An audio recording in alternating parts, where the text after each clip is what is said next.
X-Files. The big screen exploits of FBI agents Mulder and Scully drew millions of TV fans out of their homes and into movie theaters.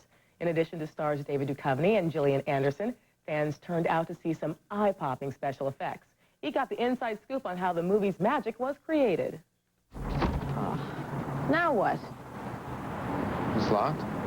So much for anticipating the unforeseen. David Duchovny and Gillian Anderson are used to facing the fear of the unknown as Mulder and Scully, but working with special effects created a whole new challenge.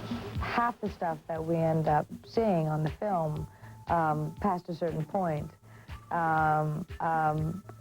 we did not see at all. We saw green screens, and they used these little orange, like tennis balls, as markers. One of the biggest undertakings was creating an avalanche behind the actors. The trick was to make all of those things look enough the same. The snow that they're really running on, the computer-generated avalanche, and the miniature avalanche all look the same. We got a blue screen here. You can see that it's shot on not that big a stage. Here comes our avalanche.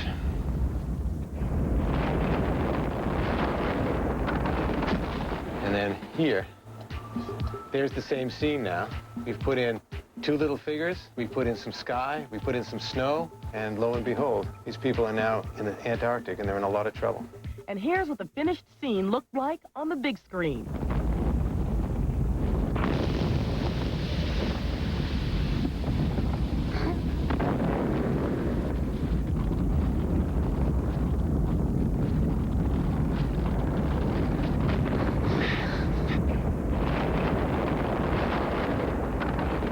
Amazing. It took hundreds of special effects creators to make that one 10-second illusion of an avalanche look real.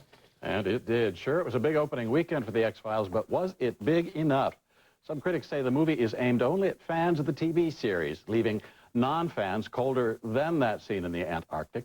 Andrew Hayes of Daily Variety joins us now to talk weekend box office. Hi, Andrew. Hey, Steve. What was it, 34 million, 31 million? It ended up being about 30 million, and that's definitely an avalanche of viewers for the first weekend. But the thinking is that because the first night was so big, and the fact that on Saturday night the viewership dropped off about 18%, it seems like the film is kind of on a downward trajectory, which would suggest that mainly hardcore fans showed up the first night, and you know, it's going to be you know, touch and go from here on in.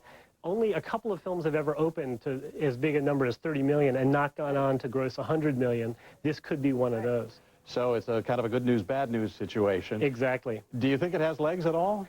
I think we're going to see some really steep drop-offs next week. You know, the film cost quite a bit to make, you know, about $65 million, and they spent a lot of money on getting it open. So they are really going to be keeping their fingers crossed that this coming weekend they're still doing well, and that during the midweek with kids out of school, they're still doing some big numbers. I think you're going to see pretty sharp drop-offs. Okay. One other thing I want to touch on quickly before we leave you is Mulan. Did it open as big as expected? Well, it opened bigger than